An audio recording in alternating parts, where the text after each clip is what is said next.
எத்தனை ஜென்மம் எடுத்தாலும் நாங்கள் அவருடன் இருக்க வேண்டும் என்பதுதான் எங்களுடைய எல்லோருடைய மனசில் இருக்கிறது.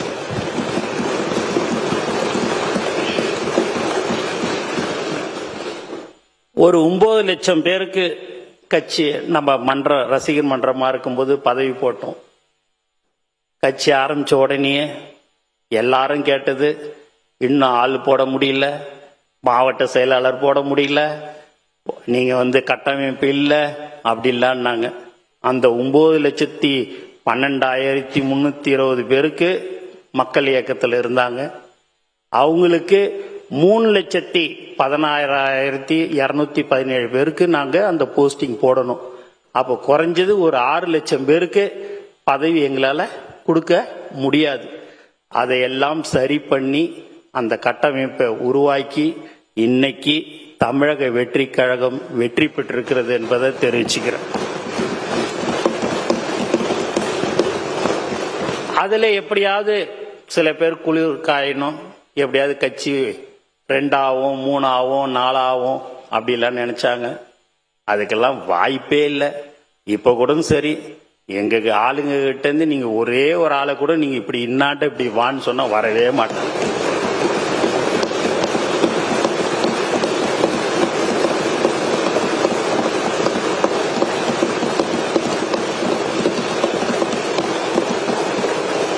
எங்க நிர்வாகிகளும் சரி, தோழர்களும் சரி, சட்டமன்ற உறுப்பினர்களும் சரி, அமைச்சர்களும் சரி, இன்னாண்ட 2 கோடி வச்சுட்டு இன்னாண்ட தலைவர் படத்தை வச்சிங்கன்னா தலைவருடைய போட்டோவை தான் எடுத்துப்பாங்களோடைய அந்த 2 கோடி எடுக்க மாட்டாங்க.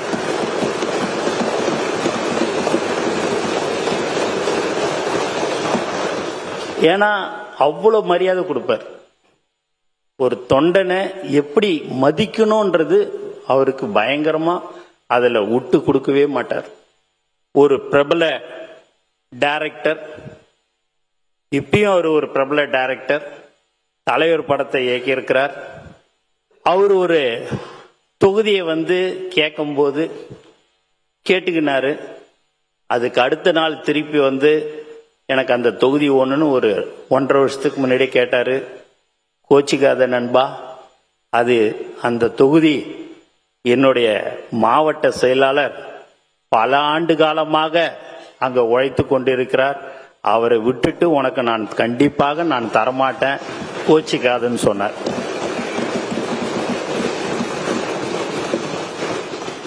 ஏன் அண்ணனே இங்க இருக்கிறார்.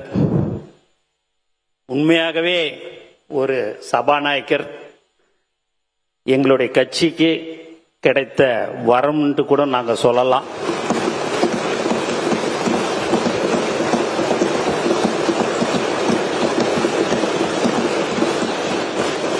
அவர் ஒரு தொகுதியை கேட்டாரு. அண்ணா முடியாதுண்ண அப்படின்ன.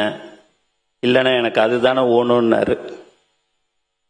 இல்லைன்னா கோச்சிக்காதீங்கண்ண, மாவட்ட செயலாளர் அங்கே 30 வருஷமா இருக்கிறாப்புலண்ண, தயவு செய்து அந்த தொகுதியை விட்டுருண்ண அப்படின்னு. நேராக தலைவர்கிட்ட போய், இல்லைங்க நான் தேர்தலில் நான் நிற்கலை, எனக்கு அந்த தொகுதி இல்லைன்ற மாதிரி கேள்விப்பட்டேன் அப்படின்ட்டு.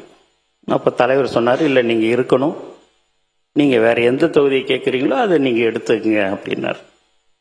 இல்லை நான் என்னுடைய மகனுக்கு நீங்கள் கொடுத்துருங்க, நான் நிற்கலை அப்படின்னாரு. தலைவர் அப்படி இல்லை, 30 வருஷமா எண்ணியே நம்பி சைக்கிளில் போய் போஸ்டர் ஒட்டி கொடி கட்டி இன்னைய வரைக்கும் எனக்கோசம் அவன் இத்தனை வருடமா இருந்திருக்கிறான். அவனை எக்காரணத்தை கொண்டும் ஒரு சாதாரண தொண்டனை நான் விடமாட்டேன்னு. அதே போல நீங்களும் எனக்கு வேண்டும், அதற்காக நீங்கள் நின்னே ஆக வேண்டும் என்று சொன்னார். அவர் ஒரு தொகுதியில வேற தொகுதியில நின்னாரு, அண்ணன் ஜெயிச்சாரு. இன்னைக்கு ஒரு சபாநாயகராக பார்க்கறதுக்கே ஒரு அம்சமா, ஒரு அழகா அவருடைய பேச்சு, அவருடைய இப்போ நான்லாம் பேசும்போது பார்த்தீங்க அப்படின்னா பேப்பரை கொடுத்து படிக்க சொன்னீங்கன்னா அப்படியே 2-3 வார்த்தை எதாவது ஸ்லிப் ஆகும். அதை நான் அப்படியே அவர் வாயை, எங்கள் அண்ணன் வாயை பார்த்துன்னு இருப்பேன். அவ்வளோ அழகா திருத்தமா ஒரு வார்த்தையும் அவ்வளவு அழகா பேசக்கூடிய ஒரு சபாநாயகர் எங்களுக்கு கிடைச்சிருக்கிறாரு. இந்த நேரத்தில் எங்களுடைய தலைவர் தளபதி அவருக்கு எங்க சபாநாயகரை அவர் ஆக்கியதற்கு இந்த நேரத்தில் நான் மனமார்ந்த வாழ்த்துக்களையும் நான் நன்றியும் தெரிவிச்சுக்கிறேன். அதுக்கு அடுத்தபடியாக ஃபைனான்ஸ் மினிஸ்டர் அவர் நீங்க பாத்தீங்கன்னா வரும்போது முடியெல்லாம் இப்படி வச்சுக்கின்னு வந்தார்.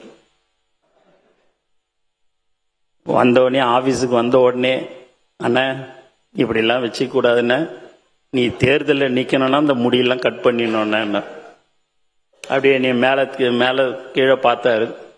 சரி ஃபர்ஸ்ட் அனுபவம் சரின்னு சொல்லி போயிட்டு அடுத்து ஒரு வாரம் கழிச்சு பார்க்கும்போது பார்த்தீங்கன்னா முடிகிடியெல்லாம் கட் பண்ணின்னு கரெக்டாக வந்தார். கண்டிப்பா நீ எம்எல்ஏ ஆயிடுவேன்னு. ஏன் இதெல்லாம் சொல்றோம்னா இப்படிதான் இருக்கணும், இப்படிதான் போகணுன்றது எங்க கட்சியில நாங்க இருந்தோம். எங்கள் தலைவர் அப்படிதான் எங்களை வழி நடத்தினார். அப்போ அவர் ஃபைனான்ஸ் மினிஸ்டரா இருக்கும்போது அவர் எப்படி பட்ஜெட் உரைய தாக்கல் பண்ணுவார் இப்படின்ற ஒரு பயம் பதட்டம்லாம் இருந்தது.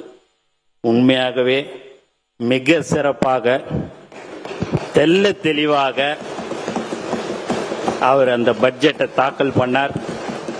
அவருக்கும் எங்கள் தலைவர் சார்பாகவும் தளபதி அவருக்கு இந்த நேரத்தில் நான் நன்றியை தெரிவிச்சுக்கிறேன்.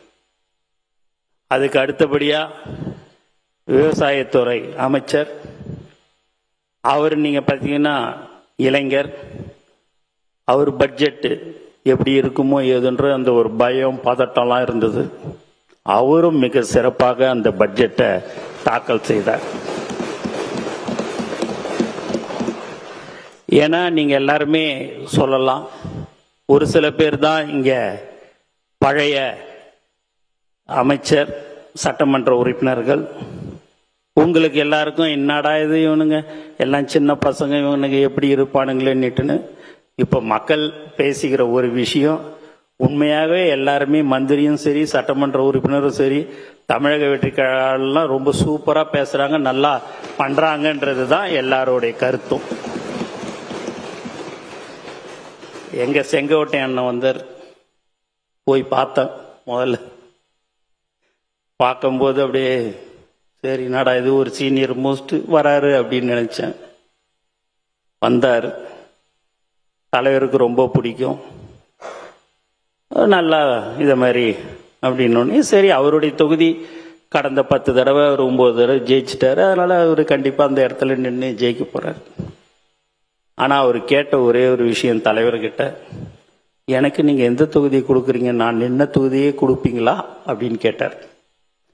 என்னன்னு நீங்க இது மாதிரி ஒரு கொடுப்பீங்களான்னு கேட்குறீங்க, அது உங்க தொகுதி தான். இல்லை இல்லை, நீங்க ஒரு தலைவர், நீங்கள் எந்த தொகுதியை கொடுக்குறீங்களோ அந்த தொகுதியில தான் நான் நிற்பேன். அது நீங்க கோபிசெட்டிப்பாளையமாக இருந்தாலும் சரி வேற எந்த தொகுதியாக இருந்தாலும் சரின்னாரு. ஏன்னா ஒரு 10 தடவை 9 தடவை எம்எல்ஏ இருந்தவர், அவருடைய அனுபவசாலி மந்திரியா இருந்திருக்கிறாரு. அந்த பணிவு எப்படி இருக்குதுன்றதை நீங்க பார்க்கணுன்றதையும் நான் தெரிவிச்சுக்கிறேன். அந்த மாதிரி எங்க செங்கோட்டை என்னன்னும் கிடைச்சதுல மிக மிக சந்தோஷப்படுறேன். எங்கள் தலைவருக்கு இந்த நேரத்தில் அதுக்கும் நான் நன்றி சொல்றேன்.